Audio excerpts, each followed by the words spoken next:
famílias de baixa renda terão prioridade na aplicação de recursos destinados a programas de redução de consumo de energia.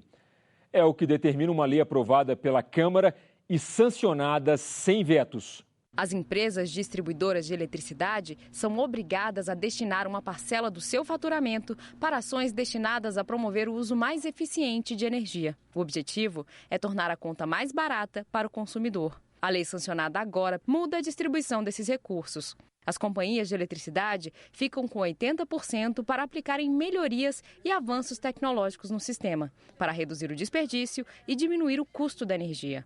Os outros 20% serão destinados aos próprios consumidores, para a troca de eletrodomésticos por modelos que gastem menos energia. O relator do projeto na Comissão de Constituição e Justiça da Câmara diz que a lei beneficia principalmente as famílias de baixa renda. 80% desse recurso que vai ser destinado a esse tipo de programa vai ser voltado para políticas para tentar diminuir o custo da energia elétrica e 20% desse recurso vai diretamente para a Procel para justamente chegar às famílias de baixa renda. É um programa dentro do governo federal justamente para incentivar as famílias de baixa renda para trocarem suas geladeiras, trocarem suas lâmpadas, para baixar o consumo de energia elétrica nessas famílias de baixa renda. O Senado está completando 190 anos. Em 1826, Dom Pedro I abriu a sessão solene da primeira legislatura. De lá para cá, a casa se adaptou a novas formas de governo, novas tecnologias e às expectativas dos brasileiros. Deve merecer-vos sumo cuidado a educação da mocidade de ambos os sexos, a fazenda pública, todos os mais estabelecimentos públicos e, primeiramente, a feitura de leis regulamentares, assim como a abolição de outras diretamente opostas à Constituição. Na sessão de abertura, em 6 de maio de 1826, o imperador Dom Pedro I definiu as prioridades do Senado: educação e finanças. O primeiro projeto foi aprovado um mês e meio depois. Definiu regras e valores para a naturalização de estrangeiros. Mas no Senado do Império, o ponto forte eram os discursos no plenário. O Visconde do Rio Branco, senador pelo Mato Grosso, chegou a falar por quase 8 horas na tribuna sobre o desfecho da Guerra do Uruguai.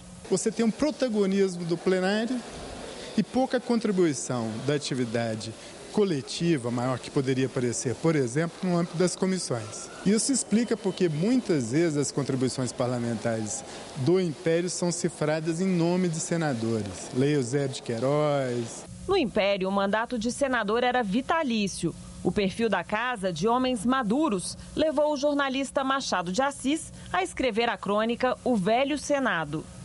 Os senadores compareciam regularmente ao trabalho. Era raro não haver sessão por falta de quórum.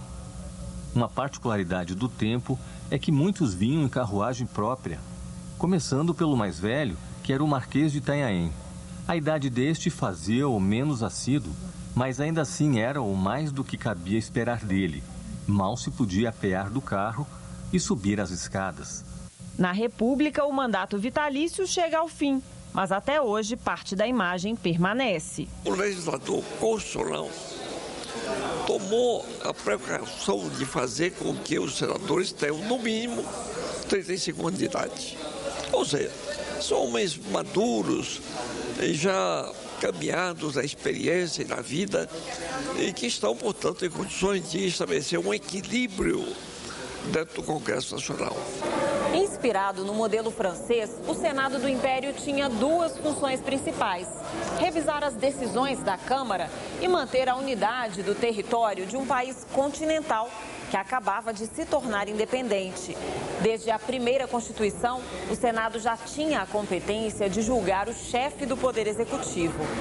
Os senadores atuaram em momentos importantes para o país, como na abolição dos escravos. A Lei Áurea foi aprovada em regime de urgência 10 dias após a princesa Isabel, que também era senadora, defender o fim da escravidão. O Senado sempre procurou que essa transição operada do trabalho escravo para o trabalho livre não representasse, do médio para longo prazo, um elemento de instabilidade ou que colocasse em perigo as instituições políticas em questão. É evidente que a intenção não se resolveu em termos positivos, né? Porque junto da abolição da escravidão veio a proclamação da República. O Senado republicano exigia uma nova sede. No Rio de Janeiro, do secular Palácio Conde dos Arcos, foi para o Monroe. Lá foram 35 anos até a transferência para Brasília em 1960. Mudanças não só no espaço físico, mas também nas funções. O Senado baixa decretos legislativos com força de lei. O Senado aprecia a indicação de embaixadores que vão representar o Brasil no exterior, os diretores do Banco Central, das agências reguladoras, que hoje são muito importantes. Hoje são quase 5.500 propostas para análise na casa. Tem uma cobrança grande na sociedade por novas medidas que mudem a realidade da sociedade. E nós corremos atrás de apresentar essas medidas sob a forma de projetos de lei. As milhares de propostas exigiram modernização tecnológica. Pouco tempo atrás, o povo só tomava conhecimento que foi votado no Senado quando a matéria saiu no Diário Oficial. Hoje em dia tudo já está passível de ser examinado online, em tempo real, e mais, abrindo em vários canais, como é o caso do E-Cidadania, abrindo uma margem para que o cidadão participe, opine, envie perguntas para audiências públicas. As bancadas também cresceram por causa de novas regras de eleição e pela criação de estados como Mato Grosso do Sul, Tocantins, Amapá, Roraima, Rondônia e Acre.